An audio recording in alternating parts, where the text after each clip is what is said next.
मला तर ही सुवर्ण संधी वाटते आणि या सुवर्ण संधीचा उपयोग आपण करून घेतला पाहिजे, बरं का. बरोबर. कारण काय आहे की मी 1985 पासून अमेरिकेत जातोय.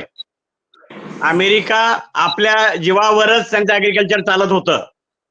एवढा मोठा देश, एवढी मोठी जमीन आणि खाणारे फार कमी, त्यामुळे त्यांना एक्सपोर्टच करावं लागतं. आणि त्यावेळेला आपल्याला माहिती आहे आपण लाल गहू खायचो त्यांच्याकडनं मिळालेले. आणि बरोबर. आपल्याकडे ग्रीन रिव्हॉल्युशन झाल्यानंतर त्यांची गळचेपीच झाली समजा. तर त्यामुळे जेव्हा 85 साली मी कॅन्ससला गेलो होतो एका ट्रेनिंगसाठी, 3-4 महिने तिथं होतो, तर तिथले हेड ऑफ द डिपार्टमेंट होते की भारताला ऍक्च्युली उगवायची गरज नाही, आम्ही त्याच्या अर्ध्या किमतीत तुम्हाला गहू देऊ. पण आपल्या बरोबर. शेतकऱ्यांचं सगळं उठणं बसणं आणि आयुष्य याच्यावरच आहे, म्हणून ते आपल्याला करणं शक्य नव्हतं.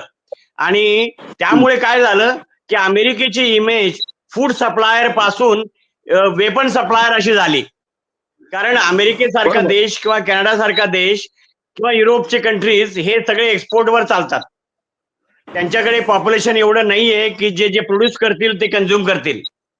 आणि त्यामुळे त्यांचं एक्सपोर्ट पोटेन्शियल शिफ्ट होतं. आता ही जी संधी आपल्याला मिळालेली आहे त्याच्यात आपण एक एक्झाम्पल जर बघितलं तर आपण स्वतः जर आपण कम्पेअर केलं, कारण माझं स्वतःच मी जेव्हा नोकरी जॉईन केली 1980 मध्ये, त्यावेळेला माझ्या पगाराचा अर्धा भाग खाण्यात जायचा. इतकं महाग खाद्यान्न त्यावेळेला होतं आणि पगार इतकं कमी. फक्त 10% आणि त्यामुळे जी डाळ 80 रुपये करेल ते आपण 200 रुपये देऊन घेतो, तरी देखील आपल्याला काही वाईट वाटत नाही.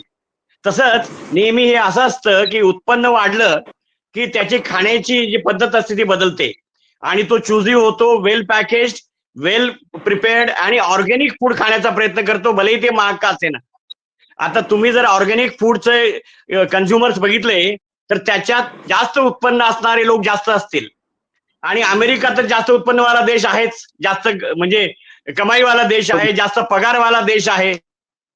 बरोबर. त्यामुळे हे जे काय झालेलं आहे, जे त्यांनी टॅरिफ लावलेलं आहे, त्याच्याने ऍग्रिकल्चरला काही फरक पडणार नाही. शिवाय प्रधानमंत्री मोदींसारखे आपल्याला ब्रँड अँबॅसेडर आहेत. त्यांनी मिलेटचा इतका प्रचार केला आहे की मिलेटचं उत्पादन आपण वाढवलं तर त्याला प्रत्येक देश घ्यायला तयार आहे.